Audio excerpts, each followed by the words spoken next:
Hola, buenas tardes, buenas noches, buenos días. Cada uno que vea el podcast cuando quiera. Perdón. Bueno, yo me había preparado la presentación de Javi Gómez, porque es Javi Gómez. Javier Gómez. Francisco Javier. Pero bueno, conocido artísticamente como Javi Golo. La presentación de su historial pues la ha hecho Paco, muy bien hecha, entonces pues tampoco quiero añadir nada más. Sí quiero añadir que tuve la suerte de trabajar con él casi 2 años en una tienda de discos, Contraseña Records, cuando él terminó la carrera con Pin Records, ¿no? Pues exactamente. Entonces, pues Contraseña dijo, pues vamos a fichar al Messi de la música y entonces pues se fichó a Javi Golo y fue un acierto, porque cara al público pues ganamos muchísima venta y repercusión en el ámbito musical que él trabaja y bueno, y sobre todo para mí personalmente el haber trabajado con una persona que me aportó muchísimo, me añadió positividad, y al final estar con gente que te aporta todo lo positivo pues es de agradecer. Muchas gracias, Dani. ¿Vale? Entonces nos conocemos muchísimos años, no sé cuántos, pero bueno. Sí. Yo creo que de hecho la amistad que nos une después de ese tiempo es un poco lo que dice Dani, ¿no? O sea que para mí fue un placer y sobre todo haber conservado la amistad que tenemos ahora mismo. Gracias, Dani. Entonces, bueno, hemos venido para presentar sus 7 discos que más le han influido a la hora de crear y de producir, y sobre todo de su vida, ¿no? De su vida musical. Y nos va a ir pinchando el jefe, el boss. El boss. Nos va a ir pinchando unos minutos, unos segundos de cada uno de los discos. Y Javi a la vez nos va a ir explicando un poquito cuál ha sido la influencia, ¿no? Del primer tema, por ejemplo, de Aviador Dro, Kraken. Y Paco no lo tiene preparado. Entonces, mientras tanto, Javi nos puede ir diciendo ¿Qué aportó a el Aviador Dro? Ahí, venga, que suena. Grandes peces de formas refulgentes.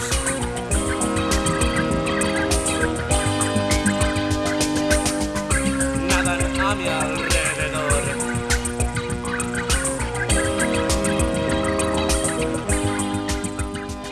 Pues una cosa que sí que me dio pensar, ¿no? Es muy complicado elegir siete canciones, ¿no? Por decirlo así. Y es que es imposible. O sea, no puedo elegir 7 canciones importantes en mi vida por cualquier motivo.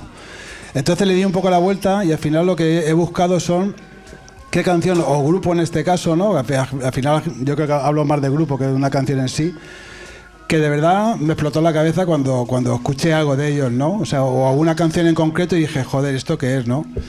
Y uno, por ejemplo, de ellos, de la música pionera electrónica en nuestro país, pues fue Aviador Dro, y ese toque punk que tienen, electrónico y sandinista, por decirlo así, ¿no? De muy reivindicativo. Y sobre todo el sonido de los sintetizadores, de las secuencias simples y rudas, ¿no? Pues al final yo me enganché con Aviador Dro. Antes había escuchado algo de música electrónica, pero con este grupo la verdad es que dije, ¿esto qué es, no? O sea, ¿qué pasa con esto? Y bueno, digo, algún día me gustaría hacer algo así. Bueno, ya en principio ya el que te haya interesado Aviador Dro ya tenía muchísimo que ver los teclados, la música techno, ¿no? Entonces eran un poco los inicios a lo mejor de tu carrera. De synth pop, ¿no? Exacto. Sí, yo era muy querido ahí, ¿no? Sin embargo, el siguiente tema que también le ha influido bastante es B52, que es un grupo de pop que todos conocemos, más desenfadado, ¿no? Más pop alegre, más informal, y te salías un poquito más del techno ahí, ¿no? La verdad es que yo, por ejemplo, B52 los conocí a través de cuando iba al instituto. que bueno, ya me gustaba la música, lógicamente, escuchaba muchas cosas y para ir por mi pueblo, por Elda, pues ibas a los bares y se escuchaba mucha música, pero ese tipo de música no.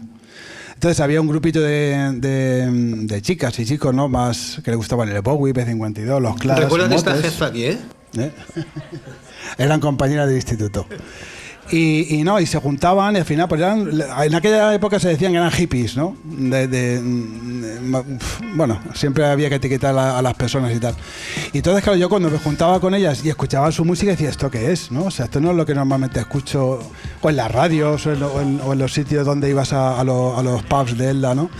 Y bueno, hay muchos grupos que me llegaron, pero B52, la primera vez que los escuché me enamoré de ellos y para mí son un imprescindible en mi vida musical. Está muy clara la evolución que ha tenido Javi con la música, porque bueno, él fue el creador, no el creador de Pin Records, pero sí era el corazón de Pin Records, de donde salieron todos los hits, que muchísimas, como comentaba antes Chimo, que eran muchos hits que todo el mundo conocía, pero no sabían quién era el artista. Detrás de esos hits estaba Javi Golo. Entonces, quizá a lo mejor no ha tenido la repercusión como nombre de Javi Golo, pero sí han tenido muchísima repercusión los temas que le ha ido creando, ¿no?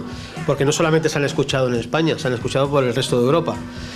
Y a la vez que su evolución ha ido, a lo largo de su carrera, ha ido funcionando y evolucionando bastante, pues en los 7 temas también elegidos, pues pasamos de B52 a Kraftwerk, Man Machine, por ejemplo, que hemos elegido, que ya se ve una evolución, un cambio, ¿no? Del pop desenfadado con ya el tecnopop más espeso.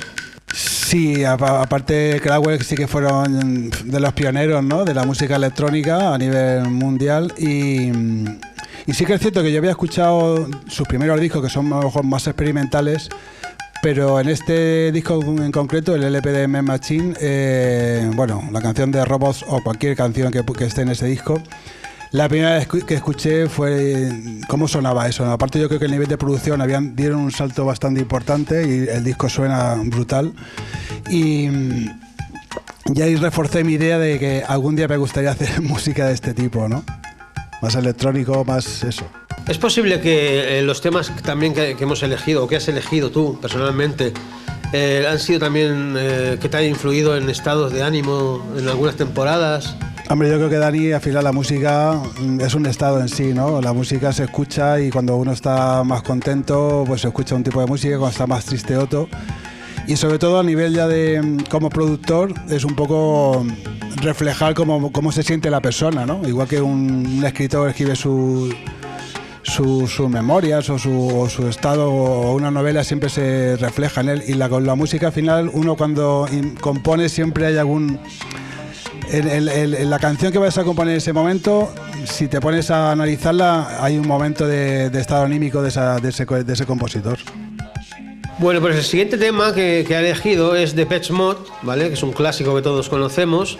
Y bueno, que nos explique un poquito también la influencia de Depeche, que también es un tecnopop, pero mucho más suave que Kraftwerk. Pero ahí ya es como si te separaras un poquito más del Kraftwerk espeso, un poquito más rozando otra vez el pop, ¿no? de Depeche. Sí, antes comentaba con Chimo en casa, ¿no? Que le estaba revisando los discos y no lo conocía. Es la cara B de un maxi de Depeche Mode, que yo ya había escuchado Depeche Mode en las discotecas de antes, ¿no? Que se pinchaba por Visage, John Fox, Depeche Mode, un montón de grupos del emergente pop electrónico de esa época. Y me gustaba, lógicamente, pero sí que es cierto que esta canción, cuando salió, la primera que la escuché, encima en una discoteca con un sonido bastante más fuerte que tenía en casa, que para aquella época era bastante rudo, fue también un punto de inflexión de decir, joder, qué sonido, ¿no? Cómo sonaba esta gente, ¿no? De escuchar a canciones de Depeche un poquito más, con una producción a lo mejor más liviana, de escuchar este tipo de producciones, pues también fue un momento de inflexión, ¿no? Y luego pasamos un poco al sonido un poco más oscuro, ¿no? Tenemos aquí Bauhaus, Sister of Mercy, imagino que The Cool, The Mission, todas esas bandas de esa época pegaron muy fuerte, ¿no? Imagino que también te influyeron. Pero ¿cómo te puede influir Bauhaus a la hora de de producir un tema de Pin Records o de cualquier otro sello como los que tú estabas produciendo en esa época? Buena pregunta. Pues al final siempre he intentado poner mi toque personal, ¿no?, en las producciones. Y siempre en algunos de los momentos he llevado esa parte de la música más gótica, más oscura, que me gusta, y sobre todo más que nada por la armonía de las canciones, por las variaciones, ¿no?, de las notas y de un poco de todo. Y hay canciones de Pin Record que son muy oscuras, aunque sean más pinchables, otras un poco más happy, otras más tal. Pero sí que es cierto que en algunas, como tú comentabas antes, en el momento ese de estado anímico, en algunas de las canciones, que un día podemos hacer el ejercicio de analizar cuáles son, qué influencias más góticas o más oscuras podían tener esas canciones, y al final diría, joder, pues es verdad, es la diferencia, ¿no? Pero siempre he intentado dar un poco mi punto de vista o mi punto de personal, ¿no?, en las producciones. Bueno, estuviste en una época que te distanciaste un poco de la música, ¿no? No sé si fue porque no notabas la creatividad que estabas teniendo anteriormente, porque querías pegar un parón, querías alejarte un poco de la música, porque, dejando un poquito la lista aparte, ¿cuál fue el motivo que dejaras una temporada la música? Comprar el libro que está ahí. Es broma. Pues un poco acabé saturado de la industria en sí, porque también, aparte, un poco la base del libro es qué cambios hemos tenido todos, porque al final eso lo hemos vivido todos, yo lo cuento en primera persona. Cuando, a nivel producción, cuando producías con música, o sea, con aparatos que valían un dineral y era muy complicado llegar a un nivel profesional alto, como a la hora de comprar música. Empezamos comprando vinilo, luego pasamos al CD, luego del CD, ¿sabes? Entonces ese proceso, ese cambio, al final, claro, la industria de la música siempre da mucho dinero, entonces ese cambio tan fuerte, al final era como, no es la palabra a lo mejor adecuada, como mendigar, ¿no? Pero al final hacer música gratis, por decirlo de alguna manera, cuando habíamos vivido otro momento, pues fue de incertidumbre, de saturación, de que al final hacer mucho y luego casi tener que pedir, oye, que vamos a sacar esto. Antes, cuando se editaba un vinilo, siempre daban anticipos y todo, el autor se cobraba dinero, pero eso ya no. Entonces, claro, pasar de ahí a nada, pues para hacer música, si la hago gratis, la hago porque yo quiero, pero no me engañes, ¿no? Entonces, un poco fue eso, ¿no? Que acabé tan saturado y había tanta mentira en algún momento dado, porque también las compañías, imagino que estarían sufriendo también. Y bueno, fue el momento de tomar un parón y dedicarle el tiempo a otra cosa. Bueno, es obvio que Pin Records se hizo muy grande, por ti, por lo que estabas creando. De hecho, se hizo tan grande que en esa época anunciar un disco en la televisión era muy costoso. Bastante. Y Pin Records llegó a anunciar, recuerdo que con voz de Guillem Marín, sí. Joaquín Guillem de los 40 Principales. Y cuando Pin Records empezó a anunciar en televisión, era como que, hostia, Pin Records ha crecido muchísimo, se ha hecho muy grande, ¿no? Entonces, eso también creó una presión a la hora de editar, porque los lanzamientos tenían que ser más seguidos. Aparte, bueno, al final, un poco como decía antes, la saturación, ¿no?, de crear, porque al final había que generar dinero, lógicamente. Pero ahí el punto de inflexión que yo comento también un poco así en el libro, ¿no?, es cuando entramos ya a competir directamente con las compañías grandes, con Mark Music en este caso, ¿no?, o con Dibuxa y tal, ahí entramos en una guerra, ¿no? Entonces, pues bueno, al final el que más dinero tiene o el que más poder tiene, pues lógicamente saldrá ganador. Y eso fue también un golpe duro para decir, bueno, si yo estoy intentando, o una compañía pequeña intenta hacer algo de música, nada más que además eso me duele mucho decirlo, ¿no?, porque en España somos muchos tenemos muchas cosas buenas, pero no defendemos lo nuestro, siempre vemos lo de fuera mucho mejor. Y no lo digo tal, lo digo por el vermú, por el vino, por el queso, por la música, por muchas cosas. Y en España, yo cuando he estado fuera en ferias, no en festivales, en ferias como el Midem o en el Popcom, todos los países iban defendiendo su música y nosotros íbamos a ver quién vendía el suyo. Yo, los de Barcelona no me compraban mi disco porque vendía más que el suyo. Siempre la envidia, ¿no? Por decirlo así. Y era complicado. Entonces, era una rivalidad un poco también de intereses, ¿no? Sí. Digamos. Bueno, pasamos para ir agilizando un poco, pasamos al siguiente tema, que es Sister of Mercy. ¿Qué influencia te puedo dar? Bueno, Sister of Mercy, la verdad es que de los grupos, y puedo enumerar muchos grupos de este rollo, ¿no? De este rock gótico, pues Fear the Nephilim, Mission, The Cult, un montón, es que hay muchos. Pero el punto de inflexión fue este tema, escucharlo la primera vez, y de aquella época cuando íbamos a Valencia o al Maná Maná, o sobre todo en el Spuco Chocolate, pues bueno, fue un flechazo. Y luego el último tema es Supertramp, que volvemos un poco hacia atrás, ¿vale? De hecho es lo hemos puesto el último tema, o lo has puesto el último tema, sin embargo es el más antiguo. ¿Cuál es la influencia de Supertramp? Pues Supertramp, la influencia, cuando era jovencito, uno de mis primos, mi prima Mari en concreto, también de aquella época lo llamarían hippie, me imagino que escuchaban pues Toto, Supertramp, me imagino que Jimi Hendrix, un montón de música de esa época, y yo iba a su casa y empecé a descubrir esa música. Y de hecho estuve viendo si elegía este tema de Supertramp o uno de Toto. Y bueno, elegí Supertramp porque la verdad es que el disco en sí, Supertramp Paris, es yo creo de las mejores grabaciones en directo que hay de un grupo para mi gusto. Y bueno, es que la música de Supertramp, yo siempre he tenido una cosa en la cabeza, es que en aquella época para hacer un disco así tenías que ser un músico muy bueno. Y ahora, pues bueno, con un portátil podemos hacer muchas cosas y es fácil, pero hacer esa música en esa época, no digo Supertramp, sino hay muchos grupos y muchos músicos, tenías que ser muy, muy, muy bueno, y de hecho en la historia de la música está, ¿no? Yo recuerdo cuando trabajamos juntos en la tienda que iban muchos chavales a comprar discos y cuando te veían, pues los ojos les cambiaba la cara. Ver a Javi Golo muy cerca, pues era un ídolo para ellos. ¿Tú crees que esos chavales, incluso ahora que ya no son tan chavales, ¿tú crees que saben que las influencias de todo lo que has creado viene de ahí? No. ¿No? Hay que estar muy metido en el tema de la música para saber de dónde vienen las influencias. Pues sí, porque siempre prejuzgamos, ¿no? Pues este chico hace esto, le gusta esto, pero yo creo que al final la influencia musical se genera cuando yo soy una persona bastante abierta a la música, y eso lo que hace es enriquecerte, y esa puede ser la razón que haya tenido tantos acás también, que muchas veces lo pienso y soy bastante camaleónico en ese caso, ¿no? Estoy abierto a hacer cualquier cosa y no me da miedo, me gusta atreverme a retos nuevos, a hacer cosas nuevas, y creo que es también por la mente abierta que tengo a la música, y yo no veo música mala y buena, en todos los estilos hay música buena y mala.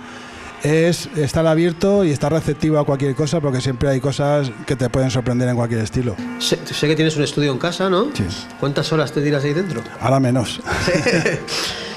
Ahora poco tiempo. ¿Y cuál es, a corto plazo, cuál es tu proyecto, si tienes algún proyecto a la vista, cuál es?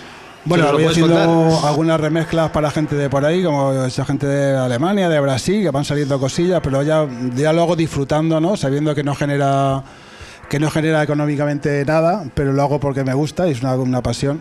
Y luego, aparte de otros proyectos, tengo el proyecto con el cantante de la banda The Arch, belga muy mítica de los 90, que una formación que hemos creado que se llama Bella Eterna. Sacamos un LP, estamos preparando otro y vamos a hacer un concierto el año que viene, que me lo voy a traer aquí a Murcia, a la Yesería, el 28 de febrero del 26. Y estamos centrados en eso y bueno, abierto a cualquier cosilla que salga. Trabajar con un personaje como The Arch, no sé si habrá mucha gente que lo conozca o no, para mí es una cosa muy importante.